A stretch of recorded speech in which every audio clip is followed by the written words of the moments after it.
யாத்ராகமம் 5ஆம் அதிகாரம். மோசே மற்றும் ஆரோன் பார்வோனை நேரடியாக சந்திக்கும் முக்கியமான திருப்புமுனையை வெளிப்படுத்துகிறது.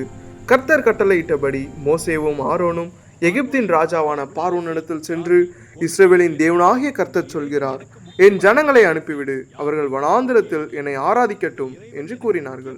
ஆனால் பார்வோன் அகந்தையுடன் பதிலளித்தான், கர்த்தர் யார்? நான் அவருடைய சத்தத்தை கேட்டு இஸ்ரவேலை அனுப்புவேன் என்று நினைக்கிறீர்களா என்று தேவனை அறியாதவனாக பேசினான். மேலும் நான் இஸ்ரவேலை அனுப்ப மாட்டேன் என்று மறுத்தான். மோசேவும் ஆரோனும் மீண்டும் வேண்டிக் கடினமாக எபிரேயரின் தேவன் எங்களை சந்தித்தார். 3 நாள் பயணம் வனாந்திரத்திற்கு சென்று எங்கள் தேவனுக்கு பலி செலுத்த அனுமதியுங்கள் என்றனர். ஆனாலும் பார்வோன் அதை கேட்கவில்லை. மாறாக இஸ்ரவேலர் வேலை செய்யாமல் சோம்பேறிகளாக இருக்கிறார்கள் என்று குற்றம் சாட்டினார். அன்று பார்வோன் எகிப்திய வேலைக்கார அதிகாரிகளுக்கும் இஸ்ரவேல மேற்பார்வையாளர்களுக்கும் புதிய கட்டளையிட்டான். இனி மக்களுக்கு களிமண் செங்கற்கள் செய்ய வைக்கோலை வழங்க வேண்டாம். அவர்கள் தாங்களே சென்று வைக்கோலை சேகரித்துக் கொள்ளட்டும். ஆனால் முன்பிருந்த செங்கற்களின் எண்ணிக்கையை குறைக்கக்கூடாது என்றான். இதன் மூலம் வேலை சுமை இரட்டிப்பானது. இஸ்ரவேலர் எகிப்து முழுவதும் சிதறி சென்று வைக்கோல்களை சேகரிக்க தொடங்கினர். ஆனால் நிர்ணயிக்கப்பட்ட அளவு செங்கற்களை உருவாக்க முடியாமல் தவித்தனர். இதனால் எகிப்திய அதிகாரிகள் இஸ்ரவேலர் மேற்பார்வையாளர்களை அடித்தனர். நேற்று போல இன்று ஏன் முழு அளவு செங்கற்களை செய்யவில்லை என்று கேள்வி எழுப்பினர். அந்த மேற்பார்வையாளர்கள் பார்வோனிடம் சென்று முறையிட்டனர்.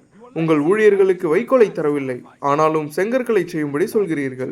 எங்களை அடிக்கிறீர்கள், குற்றம் உங்கள் மீது தான் உள்ளது என்றனர். ஆனாலும் பார்வோன் மீண்டும், நீங்கள் சோம்பேறிகள், அதனால் தான் தேவனுக்கு பலி செலுத்த போவோம் என்று சொல்கிறீர்கள் என்று கண்டித்தான். அவன் அவர்களை மீண்டும் வேலைக்கு திரும்ப வேண்டும் என்று கட்டளையிட்டான். அவர்கள் வெளியே வந்தபோது மோசே மற்றும் ஆரோனை சந்தித்து, நீங்கள் எங்களை பார்வோனின் கண்களில் அருவருப்பாக்கிவிட்டீர்கள், எங்களை சாகடிக்க தகுந்த காரணம் கொடுத்து விட்டீர்கள் என்று குற்றம் சாட்டினர். இதை கேட்ட மோசே கர்த்தரிடத்தில் முறையிட்டார். கர்த்தாவே, ஏன் இந்த ஜனங்களுக்கு தீங்கு வரும்படி செய்தீர்?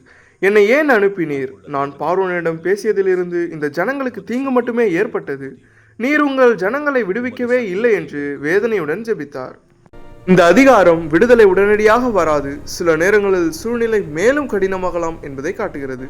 ஆனால் இது தேவனுடைய திட்டத்தின் ஆரம்ப கட்டமே என்பதை அடுத்த அதிகாரங்களில் காண்கிறோம். இங்கு பார்வோனின் இருதயம் கடினமானதும், இஸ்ரவேலர்களின் துன்பம் அதிகரித்ததும், மோசே தேவனை நோக்கி மீண்டும் திரும்பியதும் முக்கியமாக வெளிப்படுகிறது.